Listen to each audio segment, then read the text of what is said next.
Okay, almost done here. You're good.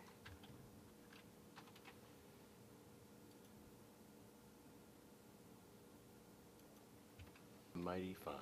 Can I hear you well enough, though? Your mic is nice enough there. Why is this not hopping a little bit more? I do not know. That's a gorgeously textured fish illustration you have there. Can you tell me something about it? Nope, I can't because it was here when I took over this space and I just haven't taken it down. So. Well, I can see why. Someone's bright child. I'm sorry, say something again one more time. That was obviously done by somebody's bright child, No. and I can't claim it. Okay. Okay, great.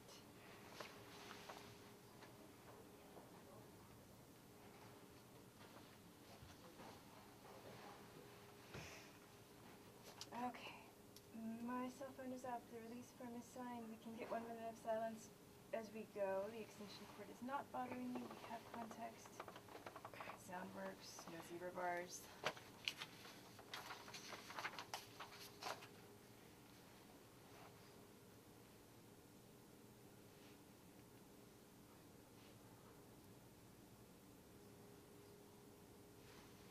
Thank you very much. So please tell me who you are. Do you want me to speak to you? If you speak to me, this is how it will look. Since I'm sitting, it's just slightly off camera. All right. It should look natural. Okay. Thank you. Who are you? Can you ask me something more specific than that? Yes. Who the am I? bio that I have indicates that you are the National Security Editor at CQ and that you served as a military intelligence officer in Vietnam. I did. I write the Spy Talk blog for CongressionalQuarterly.com.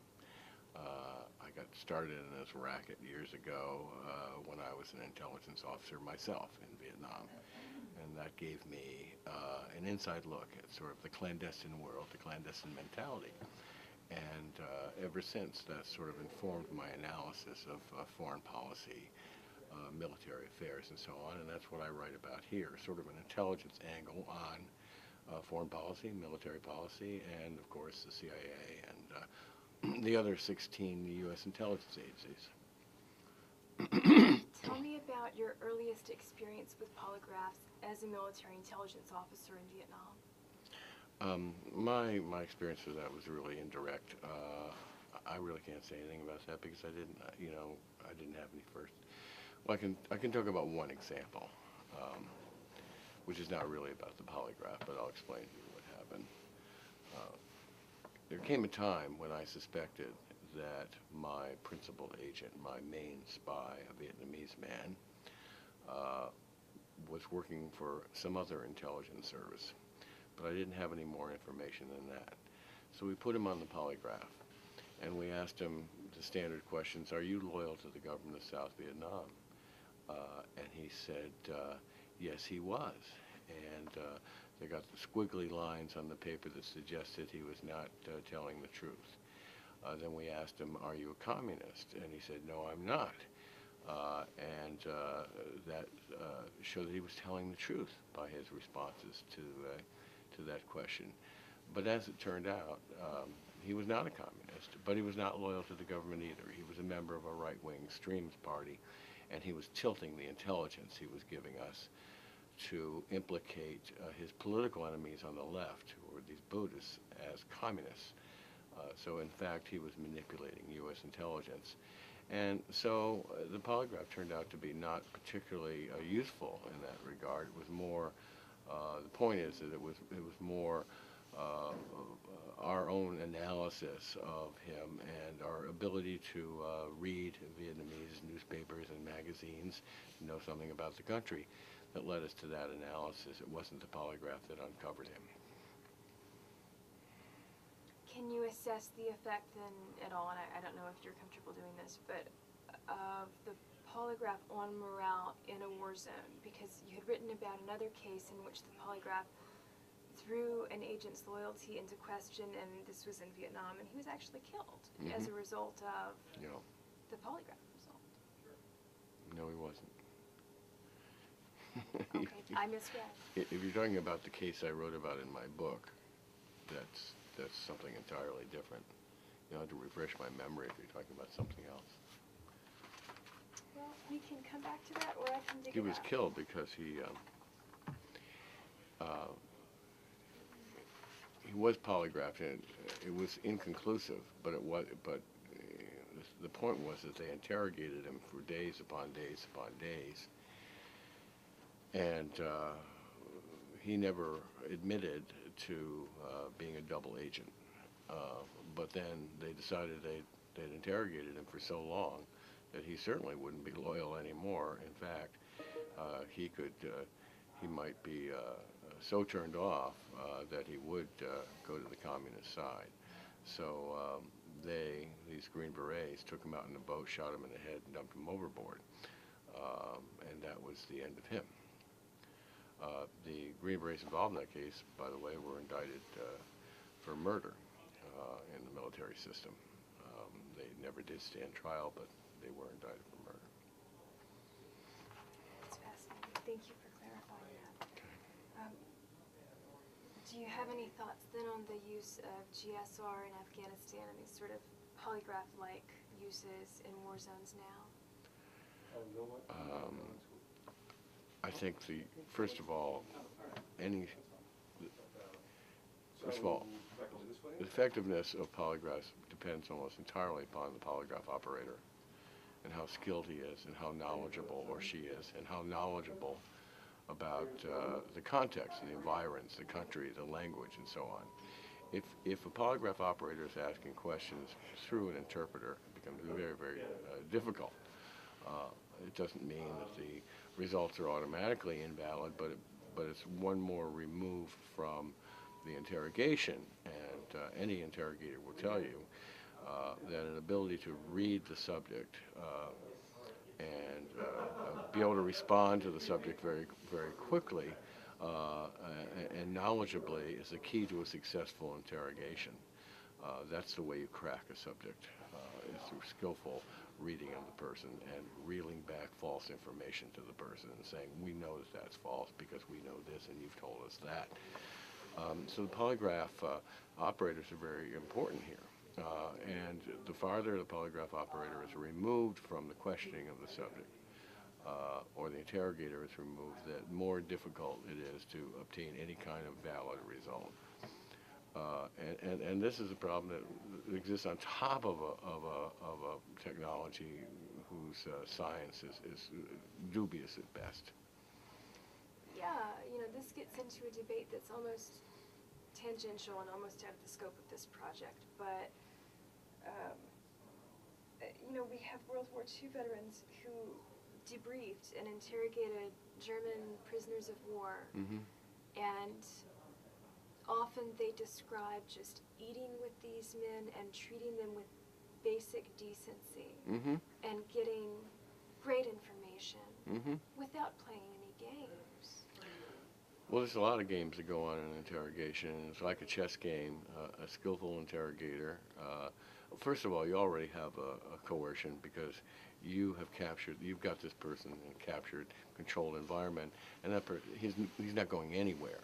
So right from the start, you've got power over the individual, and then you can supply a mildly coercive pressures of lights and standing and so on for a hard case. But the real point of a good interrogation is to break down the subject's resistance by showing them how futile it is to resist, because they're not going anywhere. They're never going to get out. But they can help create better conditions for themselves by cooperating with the interrogator. And if the interrogator responds skillfully with rewards by treating the person better as a human being, because the subject is cooperating, then the interrogation can progress, and depending on the value of the subject, meaning whether it was a high-level terrorist agent or a high-level captured German officer, or for that matter, a skilled interpreter is going to bring that out. This has been written about quite a bit recently by former interrogators who interrogated high-level Al-Qaeda operatives and found that seducing them, if you will, into cooperation was much more effective than trying to beat them into it. Do you have any personal history with the polygraph that you'd like to discuss aside from what we've covered? Not a personal history that I can think of. Devil's advocates. So you've written extensively on the Winholt Lee case and the Ames case and these infamous false negatives. Mm-hmm. Would you say, well, what would you say to those who argue that increasing the use and the scope of polygraphs in pre-employment and employment and forensic settings is a matter of national security over individual liberty or comfort? Is that a dichotomy that you're comfortable with or that you think is false? You've got a lot of elements to that question. I would say that the polygraph can be very useful in an investigation, especially when a person is terrified they don't know what a polygraph does. If they assume that it will automatically show them to be lying or not, it's a very powerful investigative tool. There's no doubt about that, in the hands of a skilled interrogator. However, fishing expeditions with the use of a polygraph are the critics say, and the people who have been very closely, the critics say, who have been closely identified with polygraph, wait, no, I'm going to start that again. The critics who have a lot of experience with polygraphs will tell you that fishing expeditions are of very dubious value, almost useless, because it can give you, produce all sorts of false information because the subject feels pressured to give certain kinds of information. And some subjects get really rattled under the polygraph, and they just start, their body starts setting all sorts of alarms that scramble the signal, if you will, from a polygraph. For example, pre-employment screening. The people that tend to fail these pre-employment polygraphs are people who are, as one young woman described herself to me, a goody-goody two-shoes. She was the daughter of a police chief. Her father had been head of the Police Chiefs Association, or whatever it was called, in the state. And when she went in for her FBI interview and was taken into the polygraph room, she was just sweating beads by the time she got in the room. And the polygraph operator, and I've heard this complaint quite often, the polygraph operator was telling her on the way into the room, you know, down this long linoleum hallway, you know, no windows, you know, she's already frightened. And the polygraph operator would say, don't worry, everybody flunks the drugs question. You know, and she was just terrified of drugs, you know, because her grew up in a very strict family. Her father was a police chief, and she would leave a party if marijuana came out when she was in college. And so she was terrified already. And this sort of started scrambling her system, and this inept polygraph examiner started saying, you're hiding something from us.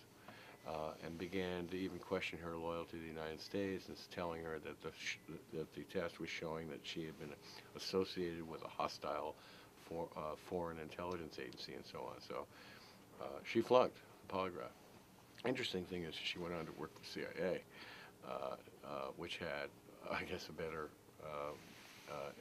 excuse me, the interesting thing is she went on to get an offer from the CIA, which she eventually rejected, but she easily passed their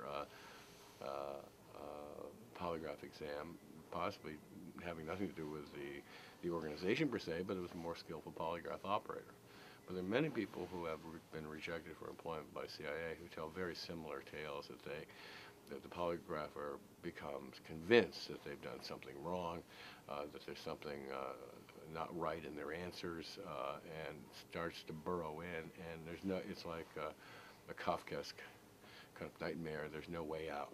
There's no way for them to come clean and tell the truth, because the polygrapher has decided that they're lying about everything. So it's so going for these fishing games, these fishing expeditions can be you know, just a useless exercise, and it hurts the agencies who are trying to find good people to work for them.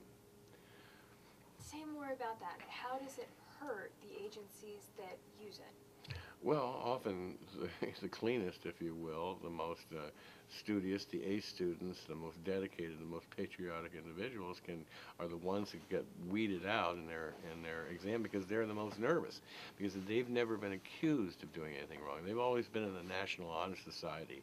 They've always headed the biology club. They've always been the top of their class, the most esteemed, maybe the captain of the football team, and suddenly they're being accused. Their character is being questioned, which makes them even more nervous. And again, one very skilled polygraph operator might be able to filter that out and find a ground of truth to work from. But it all depends on the polygraph operator, and that's the problem with the system.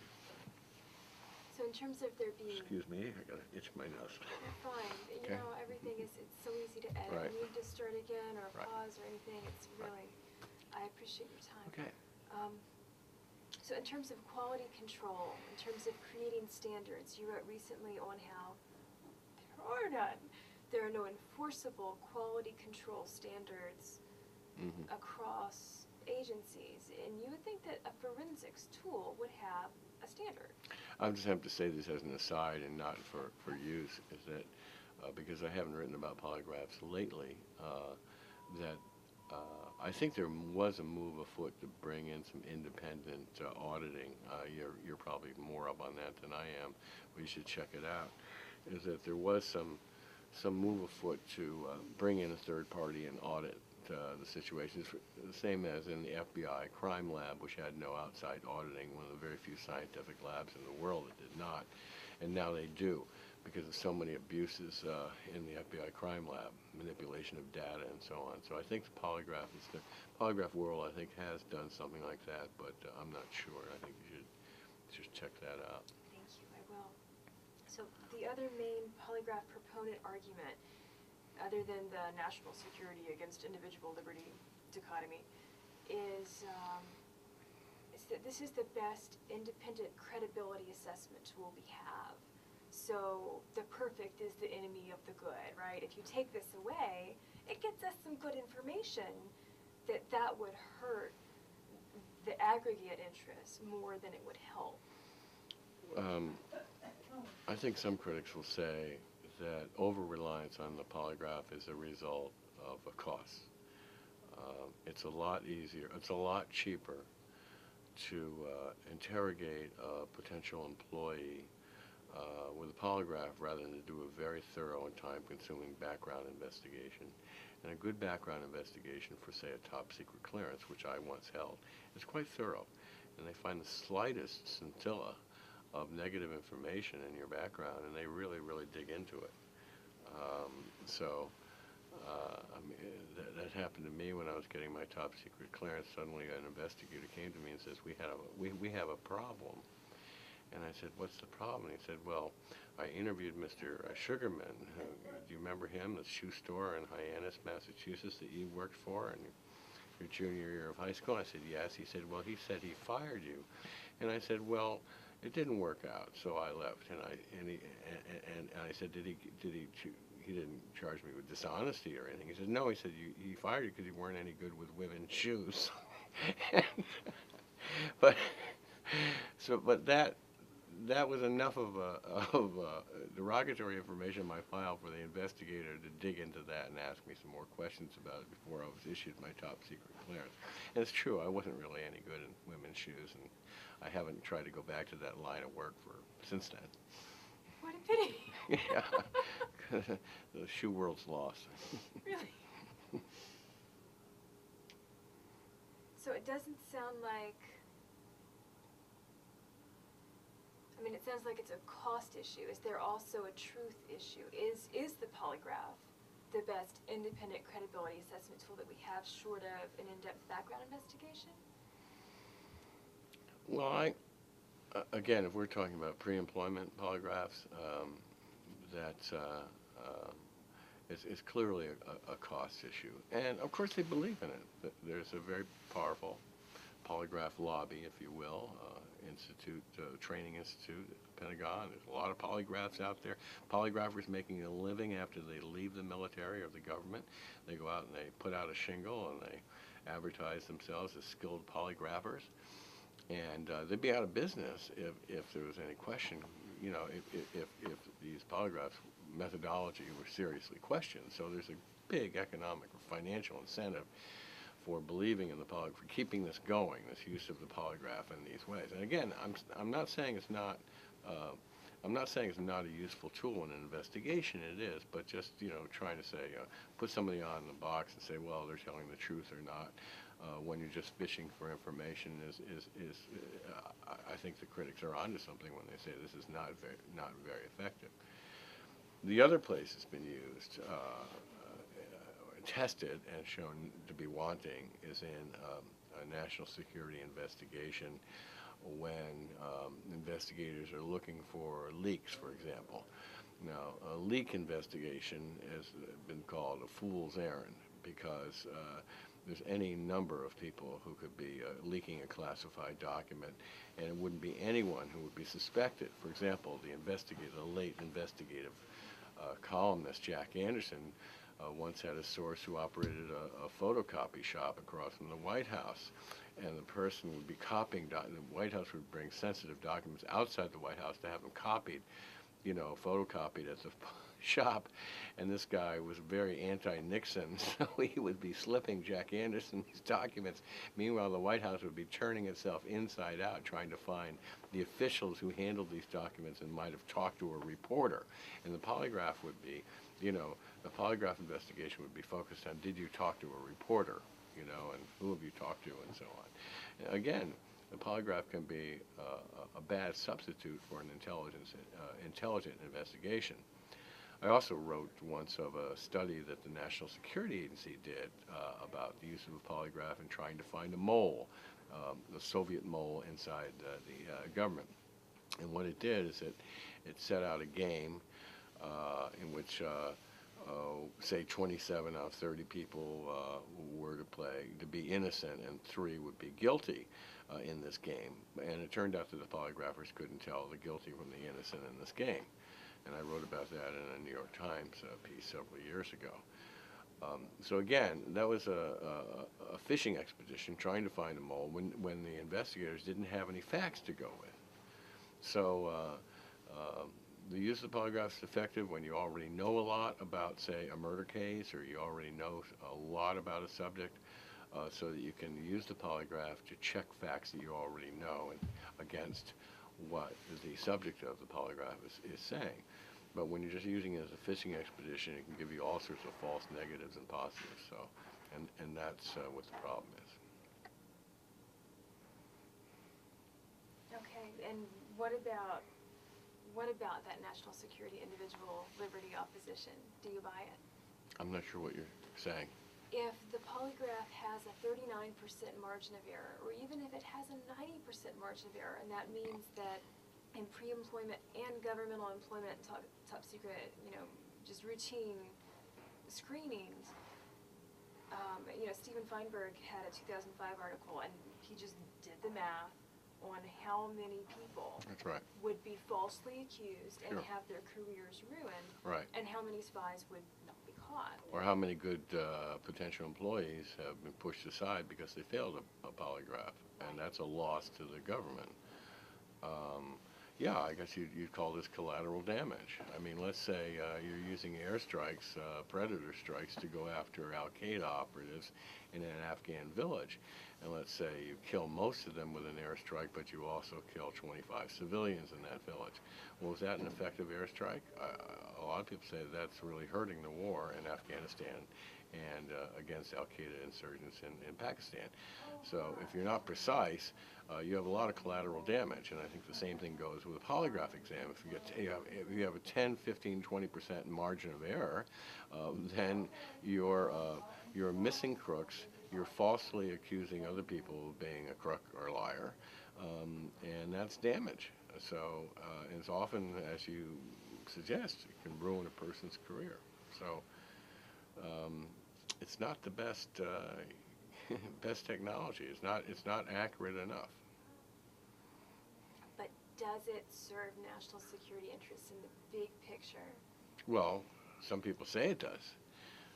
That's what that's what the pro-polygraph forces argue, that it's good enough, it's close enough, it gets enough people, it roots out enough liars or enemy agents and so on. So they see, see it works, and it works 9 out of 10 times. And, most people say, well, that's pretty good, 9 out of 10 times. But what about the 10th that doesn't work?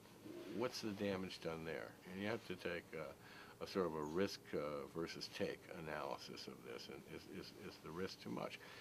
There are lots of other technologies that have been developed to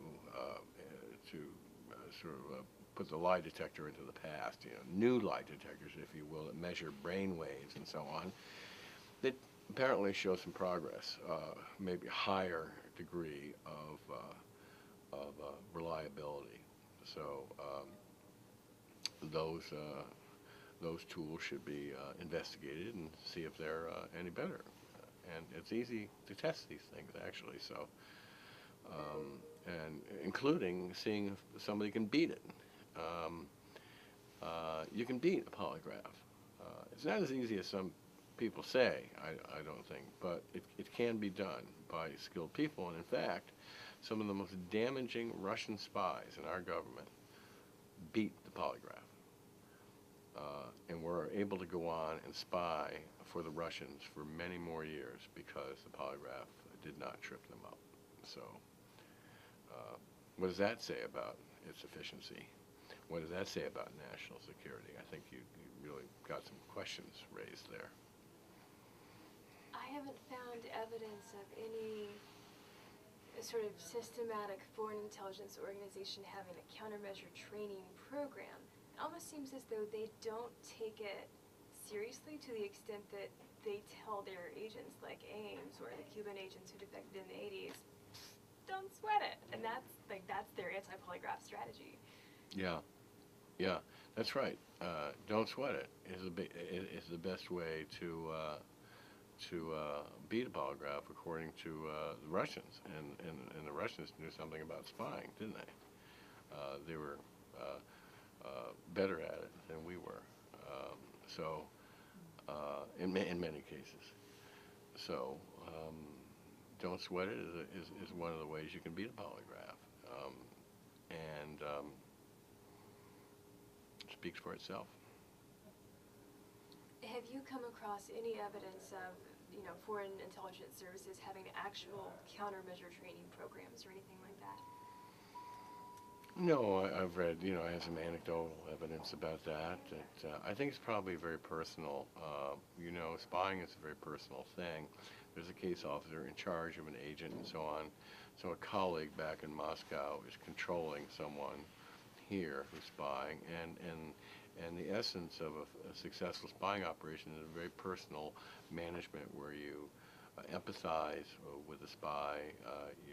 You understand the danger he's in, you understand, or she, and you understand how nervous they might be, and so on. And so you're really trying to help the agent, the spy, do his job. That's what a case officer does, and you just don't want to make them nervous.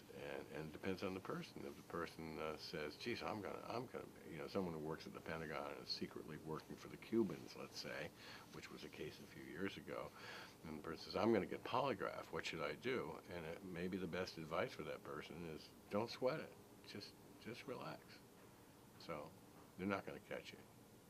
Don't worry about it. Another person might need some coaching and training. I think it's probably on a one-to-one basis.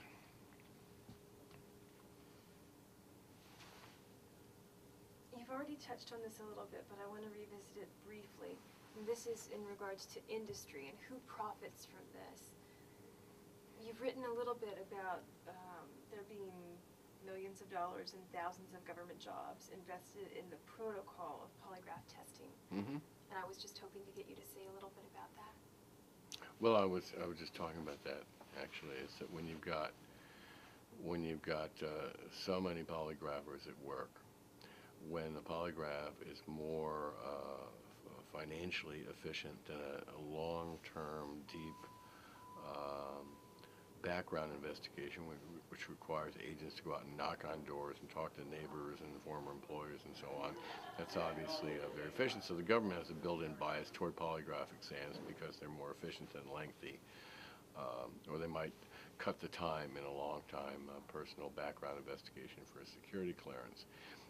The other thing is that, and there are many institutions that you know, government agencies that do polygraphs in the Pentagon, the CIA, and so FBI, and so on. There's lots of, you know, there's a bureaucracy that would resist being put out of business. So that's just the way life is in the government or a corporation. So there's be a lot of resistance, and there would be a political backlash saying, you know, there would be all sorts of op-ed pieces written by polygraphers talking about how they nabbed a Soviet spy or caught a crook or whatever through the use of a polygraph. And anyone, say the president, say President Obama, wants to end, if he wanted to end polygraphs, say, well, he's leaving the country vulnerable to enemy agents. So there'd be a big backlash, almost impossible to confront that. I mean, it's the kind of battle that no president wants to have.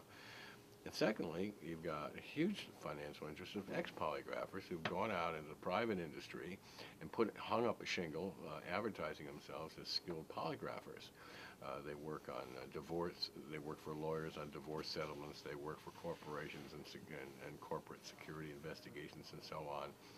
And they're not going to want to say, oh, you're right, this thing doesn't really work. You're right, you caught me. I'm giving up my business and my livelihood, and my family's going to go live on the street now because polygraph doesn't work. So there's lots of financial factors at work here that keep polygraphers in business. It sounds like another weakness that's additive in that sort of military-industrial complex component is that there's no natural organization to the interest groups who should be pushing for this. You know, you don't have convicts who have to take polygraphs as a condition of their parole lining up next to people like George Mashke, who made a career of military intelligence and were accused of espionage and just, you know, put through hell as the result of a polygraph. Yeah. The anti-polygraph forces just more of a self-help group and sort of, you know, self-healing group because people are really wounded when they've lost their security clearances. They've been denied a job because of a polygraph exam. But I think generally the public, which after all generally approves of torture and is absolutely sure that it works. Not that they're for torture, but they think torture really is the best way to squeeze information. They've seen too many movies, you know, where it works. And I think the public presumption would be that, well, you guys lost your security clearances, you failed the polygraph exam, there must be something wrong with you. So I think I think they have a very hard row to hoe. It's very difficult for them. So it sounds like part of the inertia is military-industrial, and part of it is simply the shame from the perception that the tool is scientifically valid, even though it's not. Could you ask that again? It sounds like the inertia is coming from two factors that you talked about, and one is the military-industrial component, where you have all these agencies and bureaucracy and ex-polygraphers in private industry now. And the other side is this disorganized, shamed, but very diverse group of individuals. Yeah. Well, there really isn't another side. It's a very small group of people. They've got some good arguments to make, which I've articulated in the pieces I've written, and many other pieces have been written, like mine, since then. But you don't see any movement anywhere, really, to get rid of the polygraph. There's too many people who are invested, too many interests who are invested in it and using it. The government, lawyers, polygraphers, etc. And you've got this, you know, very few people actually have been brave enough to go public and say, I lost my clearance because of a polygraph exam, a crooked polygraph exam. I mean, most people don't want that known. They don't want it known. They're not willing to stand up, and you can't blame them. They're not interested in standing up and saying, I lost my security clearance because I flunked a polygraph exam. There are very few people, percentage-wise, who want to stand up and say something like that. So you've got this handful, and people, I think, the funny thing is that a lot of people know that the polygraph is really, I'm not saying it doesn't work, but it's got some real deep problems. But no one really wants to talk about it except these people who are willing, after they flunked it, to speak out. And they're just unfortunately not a very effective lobby, you know. So whose job is it to stop the madness, to change, to reform the process? If we're not completely convinced that the polygraph doesn't work, that it doesn't have any utility, especially in these single-issue contexts, which are sort of the gold standard. Can you stop for a second? Absolutely. Hello? Oh, man.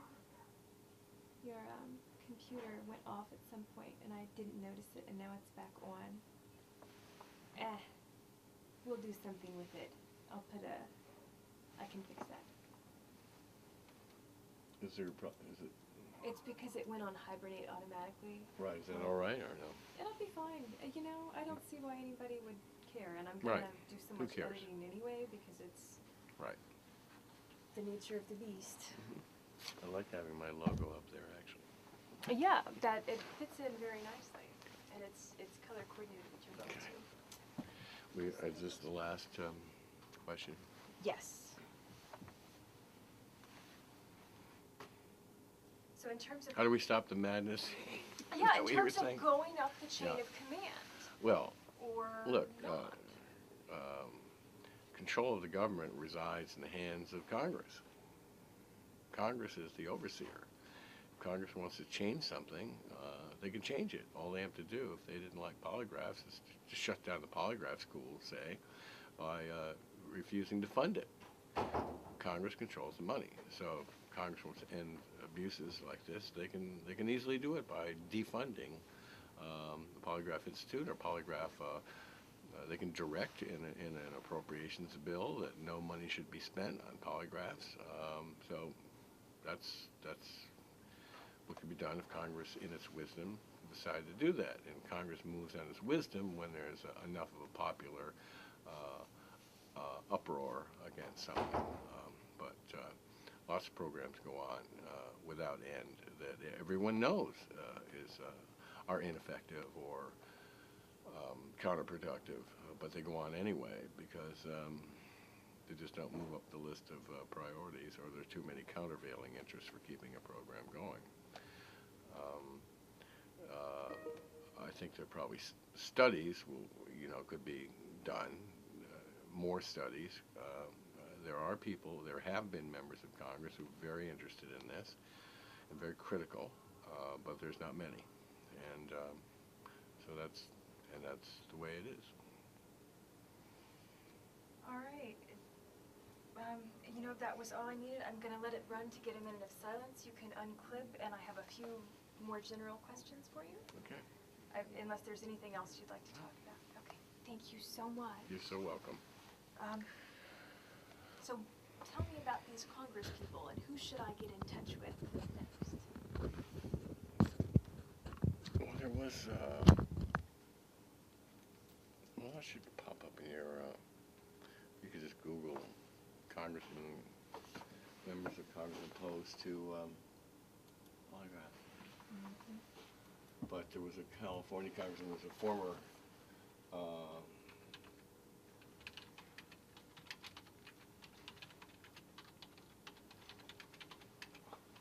California congressman.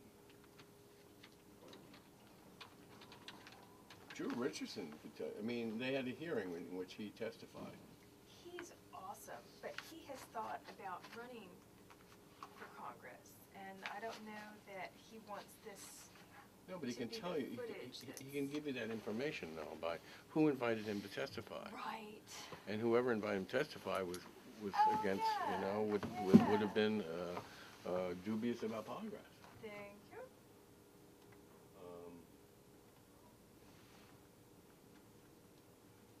Congress rebuffs FBI polygraphs.